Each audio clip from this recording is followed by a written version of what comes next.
पहलवान सास। मधु की शादी के कुछ सालों में ही उसके पति की मृत्यु हो जाती है, जिसके बाद उसके ऊपर सास की जिम्मेदारी आ जाती है और वो अब अपनी सास के साथ घर में अकेली रहती है। मम्मी, नाश्ता बना दिया है, टाइम से खा लेना। दोपहर का खाना शीला आकर बना देगी। मैं ऑफिस जा रही हूँ। अरे क्यों उस टेप रिकॉर्डर पर पैसे खर्चा करती हो? इतना काम मैं खुद भी कर सकती हूँ। हाँ हाँ बिल्कुल। आधे समय तो जोड़ों के दर्द की दवाई खाती हूँ और फिर काम करने की बात करती हो। दवाई खाती हो तो क्या, मैं अभी भी अकेली 10 पर भारी हूँ। हाँ हाँ मैंने मान लिया।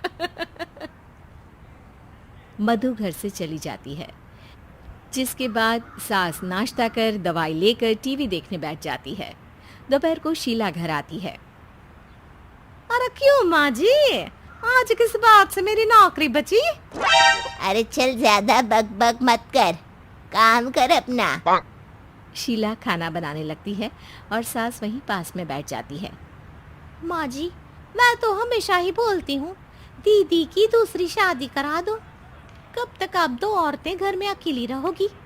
आजकल माहौल भी बहुत खराब है और फिर दीदी की उम्र भी तो निकली जा रही है ना। तेरा नाम टेप रिकॉर्डर सही रखा है मैंने।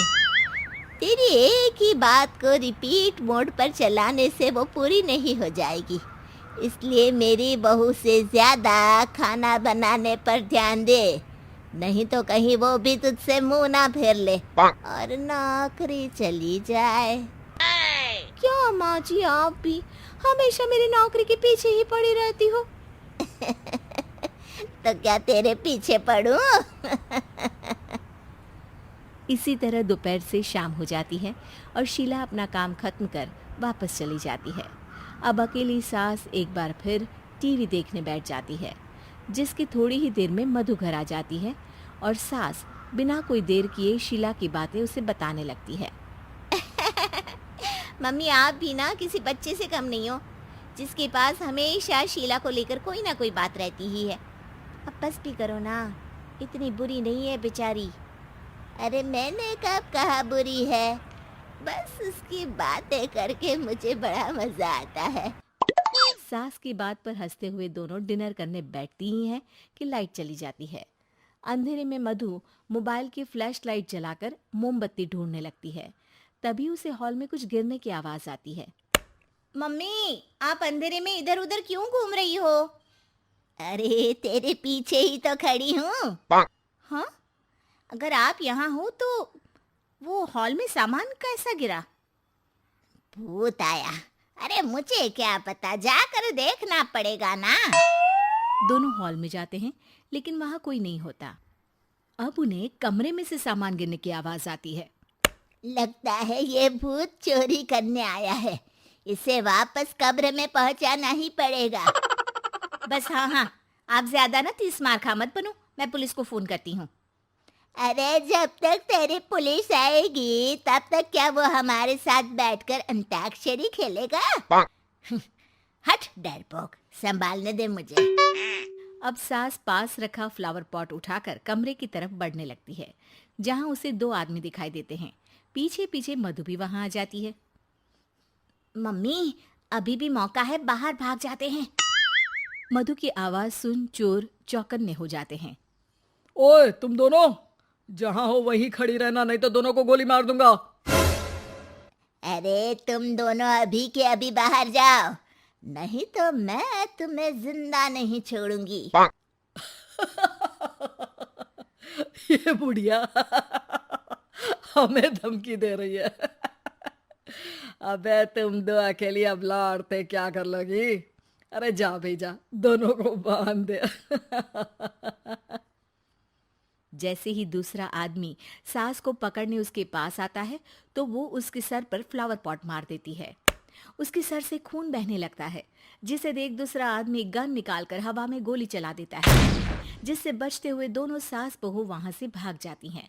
अब वो तीनों एक दूसरे के आगे पीछे पूरे घर में भागने लगते हैं। मम्मी, आपने तो सच में उसे मार दिया।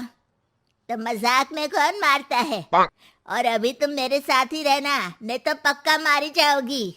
ये औरतों को कमजोर समझता है ना। आज इसे औरतों की ऐसी ताकत दिखाऊंगी कि ये आदमी पैदा होने पर शर्म करेगा। ये अचानक आपके अंदर झांसी की रानी कहाँ से जाग गई? वैसे तो हमेशा जोड़ों में दर्द बोलती रहती हो। अभी तुम्हें जान बचानी है या जोड़ों के दर्द की कहानी सुननी है?